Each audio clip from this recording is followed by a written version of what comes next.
G'day Aussie Gridiron fans and welcome to a midweek news drop on G'day Gridiron, brought to you by the Aussie Gridiron Network, Australia's home of NFL and local gridiron content, including fantasy football, which we are deep in the season for fantasy drafts right now. The other thing that we are deep in the season of, it is post third preseason game for 2025-2026 NFL season. And that means a whole bunch of roster developments are happening currently. All teams are currently skinning themselves down on a big weight loss journey to get down to 53-man rosters. Means there are players moving here and there who might have got cut. They'll end up with some other teams, maybe for some late round draft picks, maybe some other stuff. Contract extensions, everything. So Brad and Isaac are here with me tonight, just to do a bit of a rundown on the news. How are we going, gentlemen?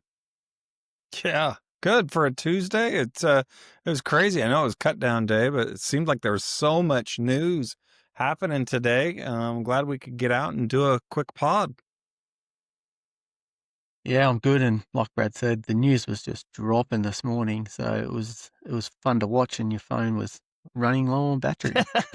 Yeah, this morning, Brad and I were texting a little bit this morning when a few things were coming out, and we were going, do we just jump on and do something real quick tonight? And then I think, what was it? That was after the McLaurin thing happened. I already knew I wanted to chat a little bit about some stuff that happened with the Vikings, with Wentz and Sam Howell, etc. And then all of a sudden the Hendrickson thing popped up, and then Kenny Pickett, and then Amari Cooper, and then it's like, holy shit, what's going on today? But of course, as Brad mentioned, it is cut down day. There's a whole bunch of guys out there. There's a lot of little transactions out there which we won't go through. There's a lot of guys getting traded for late picks, and there's a lot of people getting waived and I don't know, just booted. There's a whole bunch of different terms that float around at this time of season, Brad, that I just don't understand. The difference between someone being waived and released from their contract. Doesn't it sound like the same language? It sure does. It sure does. Yet a lot of the news stuff, especially from the big sort of insiders, have come with lists of names that say, we've waived these players and these players have been released from their contract. So is it to do with the fact that if they're waived, they can claim them off waivers and put them on the practice squad, as in terms of releasing them from their contract, they'll probably go to a different team? I don't know. Yeah, that's what I'm very curious about. Because I just thought when they come off the team at this time of year, they all go straight to waivers. So they can be claimed off the waivers. And then after that, they're all free agents. Yeah. So like, even if you've got to kind of, I guess, take the risk. And that's why I mentioned the fantasy football aspect, the fact that we're in draft season right now, is that sometimes you're looking at two players, you might be like, I'm one of our drafts at the moment, I'm 4 from a turn, and I'll look at two players and go, who do I want? And then I'll choose the one that I think I really want more, that I have no likelihood of get them coming back to me, and then try and take that punt that those other 7 picks, he's still going to be there when he comes back. And I guess that's like that in real NFL terms, where you're letting a guy go and then hoping he gets through waivers so that you can then sign him to your practice squad. So that you can still be part of your team, still part of the development program, and you could maybe bring him up off the practice squad during the season if you need him. All right, so here's the difference I understand that I found out between waived and released. Waived applies to players with fewer than 4 years of accrued NFL service. And an accrued season means 6+ games on the roster, whereas released applies to veterans with 4+ years accrued seasons. Okay. And then waived is when a player's waived, he goes on the waiver wire for 24 hours. Teams can then claim him. When you're released, you skip waivers entirely, and you become an unrestricted free agent immediately. So and they can sign anywhere. So essentially, anybody that is on a rookie contract essentially. Correct. You're going to get waived. Yeah, you'll get waived straight up, but a veterans can go out to market straight away, so they're in control of their own destiny in a little bit of. Correct. Yeah. And if you get waived, then teams pick up your existing contract versus if you get released, you're negotiating a fresh contract. Well, there you go. Knowledge and news bombs is what you're going to get today.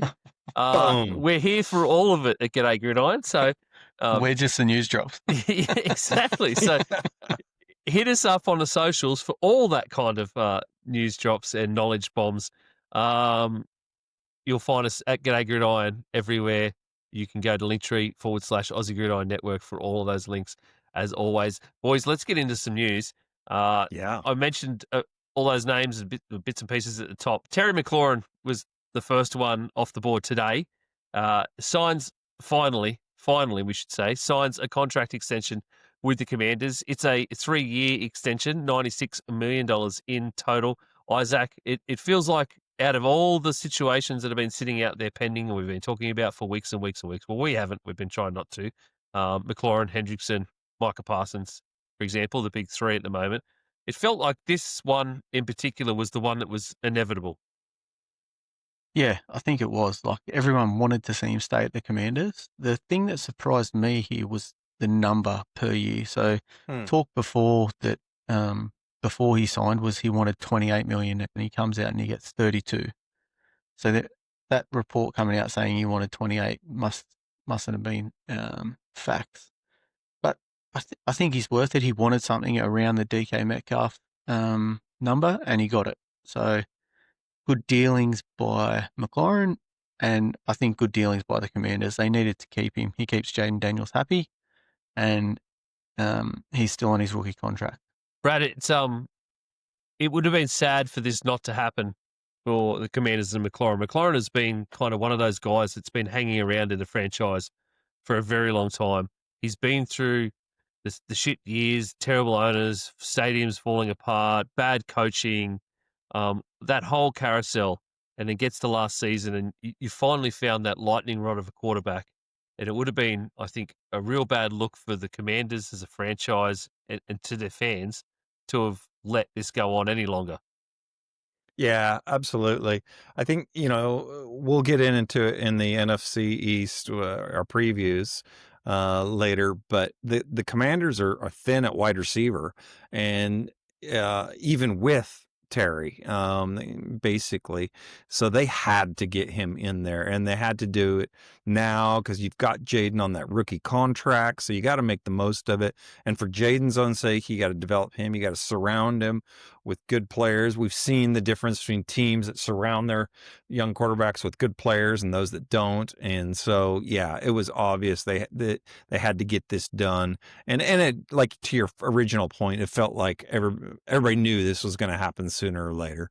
Yeah, absolutely, they did. And that's what I mean. It's the most inevitable one here. Then we move on to Trey Hendrickson and the Bengals do a brand new 1-year deal for 2025. They've ripped up the old contract, what he was going to play under for this year, the one that was so contentious. And of course, the Bengals have only been giving Trey Hendrickson 1-year contracts. So they've ripped up the old contract. They've gone with a brand new 1-year, $30 million fully guaranteed contract. And he can now walk as a free agent in 2026, man of his own destiny. I'd wondered whether this was going to happen. There was a lot out there, Brad, for a little while in the last couple of weeks, the last week especially, that they were shopping him. They were happy to shop him for offers. I wonder whether they got any offers, or whether most of those offers or that sort of process was just to sort of see where everybody else landed before going and throwing a number at him. Yeah, the word is that they did get offers, but none of them were first round offers. That's from what I've read. And you're right. This wasn't a done deal. Unlike Terry, this had a little bit some question marks around it. I'm a little surprised that it's the 1 year thing, just simply because you can almost guarantee that he's not going to be back there next year, because they're expecting a huge bump in the cap this next season after this current one we're about to play, and so he's going to cash in. If he puts anywhere near his numbers, he's going to forget his age. He's going to cash in. So I'm a little surprised the Bengals let him do that, but they probably just said, okay, we're going to rent the guy. Essentially, that's what you're doing. You're renting him for 1 year, for $30 million, because I don't think he'll be back there. So it was a little bit surprising to me. Yeah, 30 years old this year, Trey Hendrickson.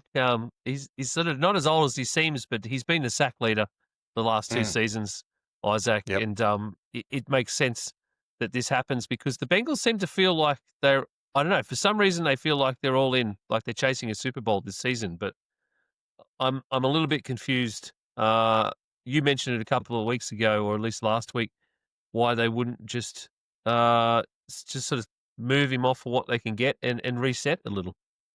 I'm actually surprised he re-signed, to be honest. I thought for sure he was going to be playing on a different team. This year, it seemed like they were so far apart in their contract negotiations that it wasn't going to be fixed.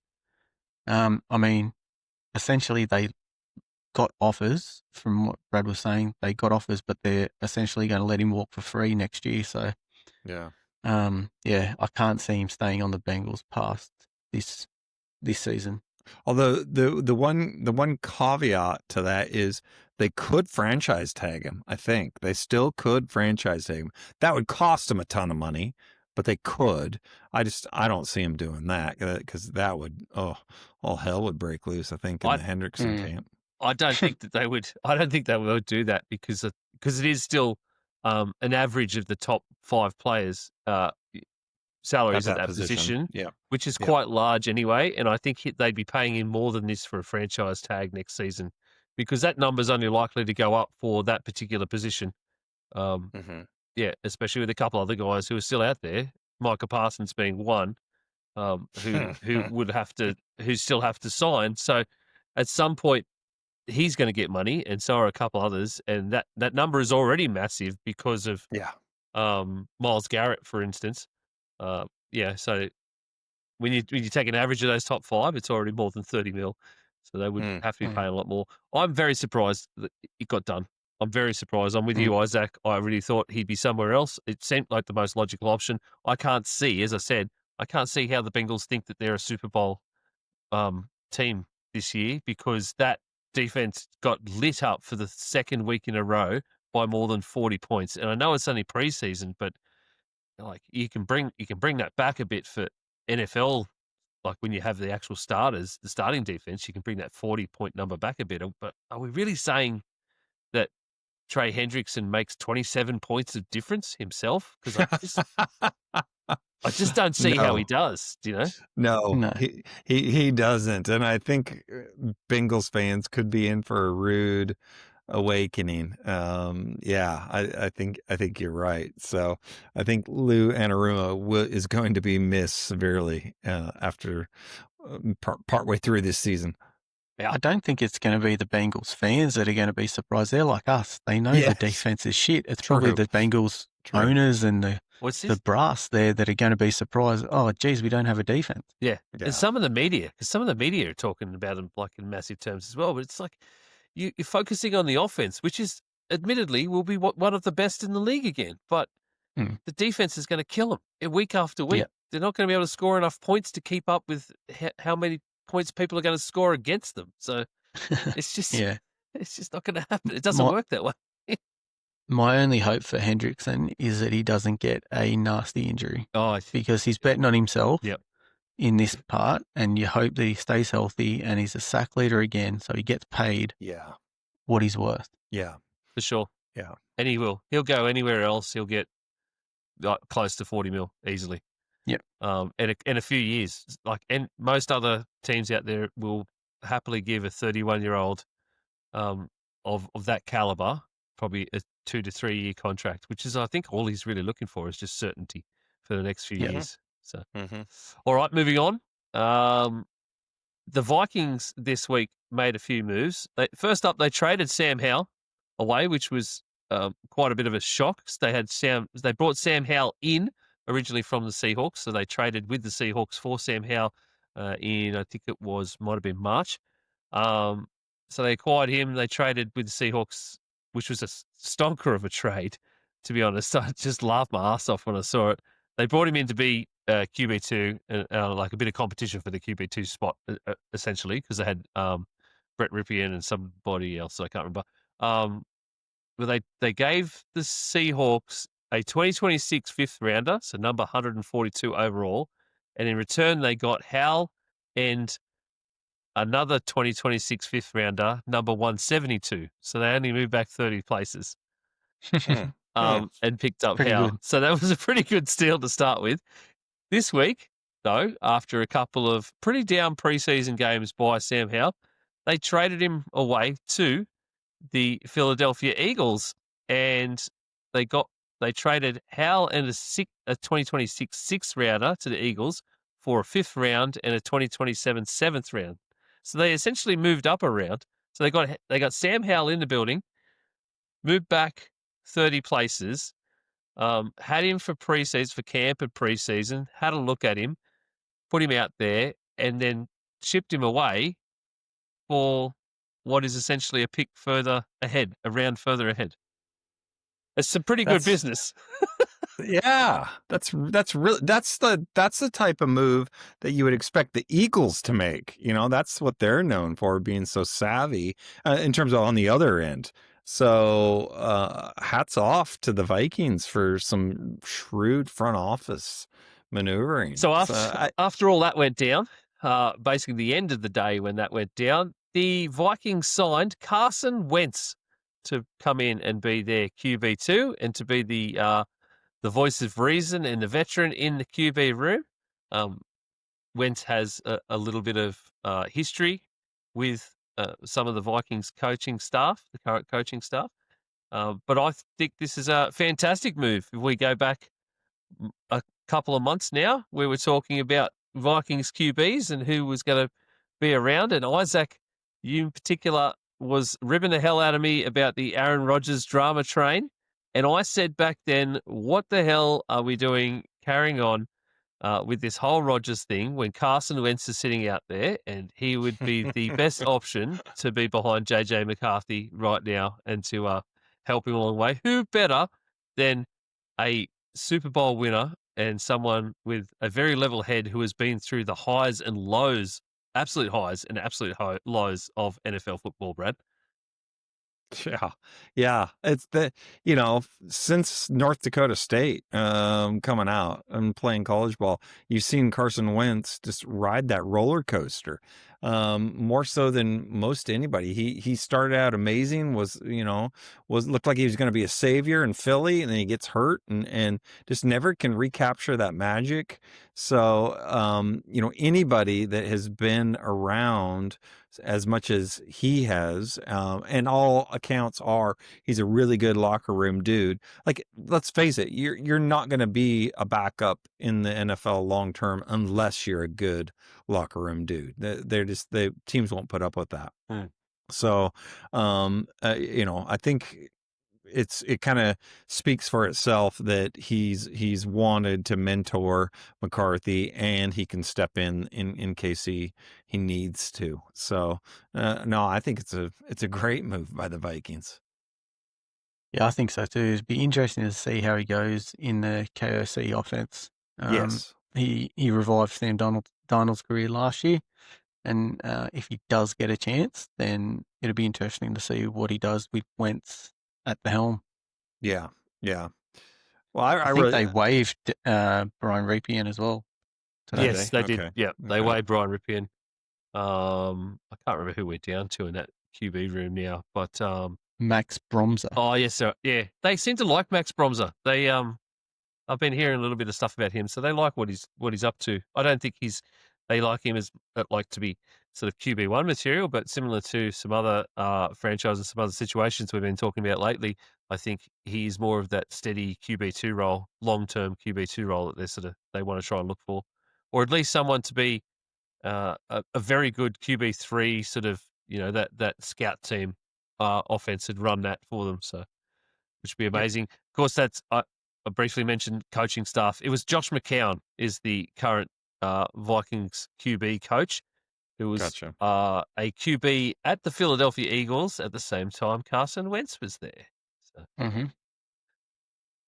So. Supposedly a really good coach too. Yeah, had a lot of experience in the NFL as a quarterback, and again around everywhere. So he's experienced a lot of systems. And I think if you've got a QB whisperer in Kevin O'Connell and he likes you a lot as a quarterback coach, then that should say a lot about your credentials, essentially.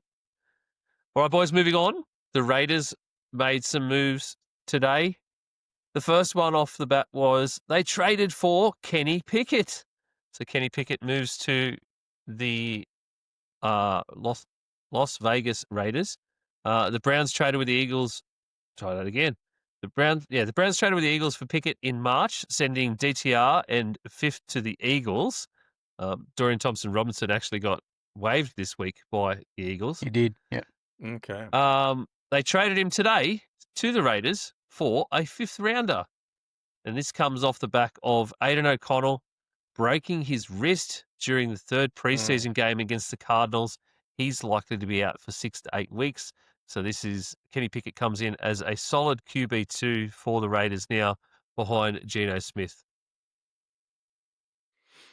This is one of these things where I kind of feel bad a little bit for Kenny Pickett just because he keeps getting bumped around and now he goes to Vegas. And yeah, he's going to be QB number 2, but only for, like you said, 6 to 8 weeks. And then, we'll see if he can do enough in that role to solidify his spot. So he holds that number 2, but the guy just can't catch a break. He's in Pittsburgh. He does okay, but just not well enough to stick with them. And then he bounces around and ends up at Cleveland. Looks like he's going to be the starter, and then he pulls his hammies and now here he is in Vegas. So, you can't feel too sorry for these guys for the amount of money they're getting paid, but he's still on a rookie deal. So I think that's why they did it, because he's still only paid like $2 million a year.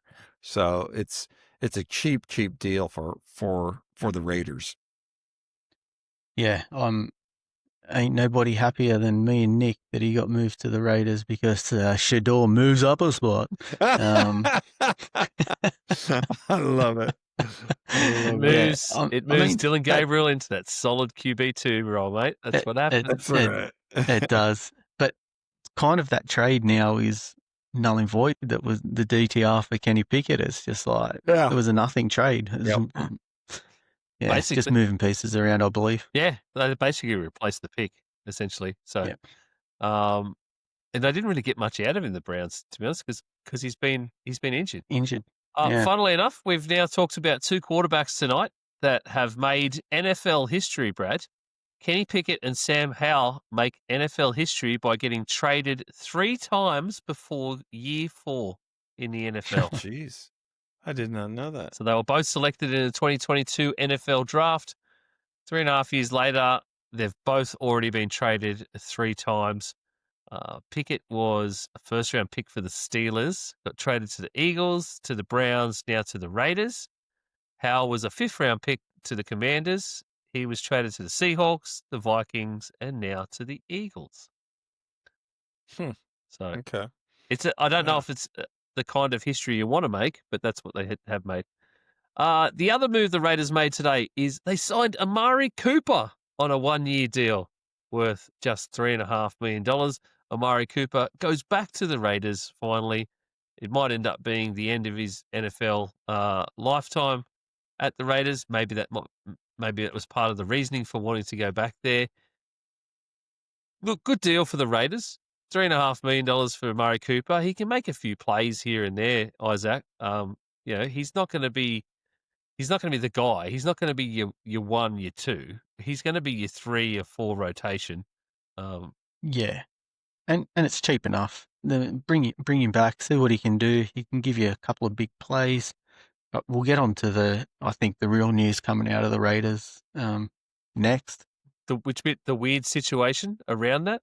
Yeah. Jacoby the Myers Jacoby earlier in the Myers, day. This is the weird situation. Was early in the day Australian time, so like 7 a.m. basically our time. Jacoby Myers asked for a trade to the Raiders. He said he was sick of it. He wants out. They denied him. Apparently, they brought him in, explained to him how much he was worth to them as a player, like his value to them as a player, and they want him around. So on the back of that conversation, he said, "Well, can I have an extension?" But then they denied it. So they tell him how much he's valued by the team, then tell him he can't have an extension. And then a few hours later, they sign Amari Cooper on a 1-year deal. This, yeah. Brad, it just doesn't seem like the Raiders really know what they're doing. Yeah, you could say that. You could say that. The thing about the Myers is interesting is because they drafted a rookie. I forget his name. But he plays kind of the same position and is the same skill set as Myers. So their thinking, from what I've read, is that he's going to be the next heir apparent. So if they want to keep Myers for this year, this season, while that guy develops, and then he'll take over Myers' role. So, and they know they need Myers. Last year they asked Myers, of course they traded away Adams, and they asked Myers to step up, be the number one wide receiver, and he does a decent job of it. I mean, he gets 1,000 yards, only 4 touchdowns, but he leads the team. So he does all right. He does everything they kind of ask of him. But you're right. It does seem a little chaotic. Cooper, of course, was their former first-round draft pick. Made the Pro Bowl several times with them. Then they traded him to Dallas. And I think that number that you gave, the 3.5, I think that's even with incentives, like performance incentives. I think his base guarantee is only like $2 million. Well, So I hadn't looked up the contract yet, to be honest. I think it's worth 3.5, but it's really the base is only like 2 million. So, and so the rookie you were talking about, Brad, is that Thornton or Beck? Beck. They got two. They got two. Beck in the second and Thornton in the fourth. Yeah, Beck is the one that's the same skill set as Myers. So, and I think it makes sense adding Cooper. It gives it gives him a veteran. It gives him just another dynamic. But he's a shell of himself. You saw him at Buffalo. He had the touchdown his first game, and then what? Absolutely nothing. So, it's just if he can give him anything, it'll be worth it. Cheers. Yes, because a lot of people like Taylor were once the Jacoby Myers thing came through, they went out and got Dante Thornton in all the leagues. Oh, okay. Went out and he was gone. Shrewd, very shrewd. Cooper will make a base salary of 3.5. Brad can make a maximum of 6. Okay, there you go. $500K of in-game roster bonuses, $2 million of incentives are baked into the deal. Cooper's deal best resemble Tyler Lockett's contract, which is a 1-year, $4 million with the Titans. So there you go. Okay. So yeah, even then, it's a good deal. 3.5 with incentives to 6. Yeah, that's a good deal. Been around a while. Old Amari Cooper, 2015 draft he was in. Selected by back then, Brad. It wasn't just the Raiders; it was the Oakland Raiders. The Oakland Raiders. The best version of the Raiders, in my opinion. 100%. Yeah. Oh, absolutely. I agree. And unless you don't like getting urine bombs thrown on you, but other than that, no, it's weird. I think that back then, like the Oakland Raiders had balls. They had personality. People were scared of them. No one wanted to play on that baseball diamond. You know? Yep. Yes. Remember seeing that on your screens every couple of weeks? Oh yeah, that horrible baseball diamond. Because for me growing up, the Seahawks and the Raiders were in the same division, the AFC West. That was when the Seahawks played in the AFC. And yeah, I remember just because we always got Seahawks games, watching them. And I was just like, who plays on a baseball field? Are they that poor? But they did. They did. All right, last bit of news for this evening. The Commanders in the news again. This was earlier in the week. So this little one popped up way earlier in the week. And I wondered if we'd get to talk about it because obviously we are in division preview month, so we haven't been doing a lot of news stuff. The Commanders traded running back Brian Robinson Jr. to the 49ers. Commanders get back a 2026 sixth-round pick for Robinson. I think that's pretty low, to be honest, for a guy that was reasonably well productive.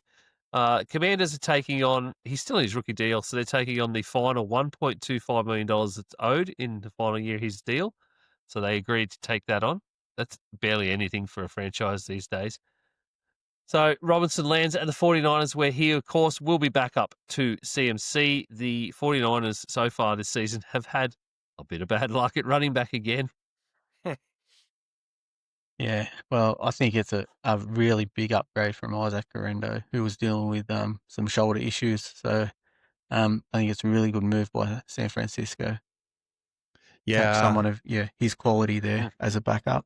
I think it's a great move too, and good for him because he did not fit Washington's system, and Washington knew that. That's why they just weren't playing him. So he did what they asked him to do, but he needs to be in more of that deep set eye kind of where he can make his cut and go. The whole system with Washington, what they're asking their players to do, much more of the Austin Eckler type, the dynamic. And he just Robinson needs to run between the tackles if he can. And so I think this is a good fit. Yeah, last year was actually his best at Washington. 8 touchdowns for just a shy under 1 yard under 800 yards. 187 carries, so he got a fair bit of the ball. He was there for 14 games last season, available for 14 games. So he was pretty well available for the whole time. So the guy that's just, I guess, is consistent. That's, I think, a great thing for the 49ers. And as long as CMC can stay healthy, I think that's even better for the 49ers to have both of these guys that can be consistent and dynamic where they need to be. And as Isaac put it, yep, definitely 100% I agree, mate. An upgrade over Garendo for sure. And I think for the Commanders, it made it easier. There's a bit of an emergence of a rookie, Ja'Cory Crosby Merritt, I think. That's a mouthful, isn't it? I don't know him. But yeah, I think the emergence of him allowed them to actually move off Brian Robinson. I'm hoping they do believe in Crosby Merritt, to be honest, because you drafted him in a fantasy league. No, I haven't yet. Okay, but just going into a season with just Austin Eckler, that would just worry me. Eckler isn't exactly the healthiest of guys in some years. Yeah, last year, for instance, he only had 77 carries all up through all of last season. Only ended up playing 12 games for the Commanders. He did pretty good at the Chargers for the time that he was there, especially a few years there in around 2021, 2022. Yeah, he was great with the Chargers. Oh yeah, he was an anytime touchdown machine at the Chargers. It sort of backed off a little since then, but yeah, I wouldn't want to be going into a season with just Austin Eckler, so I'm really hoping they do. Commanders are sure what they've got in Crosby Merritt. Jeez, I'm losing words. No, word is that they're very, very high on him, and that's why they let Robinson go. I think if they weren't, they wouldn't have let Robinson go. Yeah. Sure. All right, awesome. That's a whole bunch of big news that happened today out there in the world of the NFL. There's a whole bunch of smaller stuff and some things that we can talk about another time, especially that one big name, that one big domino that's left to fall, Brad, where both sides are definitely digging heels in, and boy, They are. It's getting do ugly I and it's have not an looking good. interview to show you later on. Okay. It's actually a very enlightening interview that Jerry Jones did, and it does line up a lot of pieces. And I don't know, in a way, I'm sorry, but you can't use the word enlightening and Jerry Jones no, in the same it is. sentence. It no. weirdly lines up some things, and you're like, I see what's happened now. Okay, I can see where this Okay. works now. Right. Yeah. So, but yeah, so we've got that to talk about. Then Micah Parsons, and then a few other things around the league, some smaller issues. So we might be back. We will be back. So this week we have our final division preview for the season, where we dive into East week, and we will be talking about Brad's Cowboys. So that's likely to come up at some point in that discussion. I'm pretty sure Nick already indicated he's throwing the timeout flag, the timeout signal for the Cowboys. So clear 2 hours of your schedule, everyone. yeah. So look, I might have to cut it out of the episode and release just the Cowboys content as a separate one. Yes. Cowboys Corner with Brad. Yeah, and then next week we get into NFL week. It's NFL preview week. But what we're going to end up doing, we have a very special episode next week coming at you, which is a best bets 2025 futures bets, where we will put down some of our thoughts on the 2025 season and some bets to look out for, and introduce you to the 2025 version of G'day Gridiron's best bets. So look out for that early in the week, and then NFL game previews and NFL football. And Brad, we will be back for NFL football, wait. real football. Can't wait. Cannot wait. Righto, thank you very much for joining us. Like and follow everywhere, YouTube, Spotify, Apple Podcasts as well. Linktree/Aussie Gridiron Network. You will find everything at that home. Cheers for listening. See ya.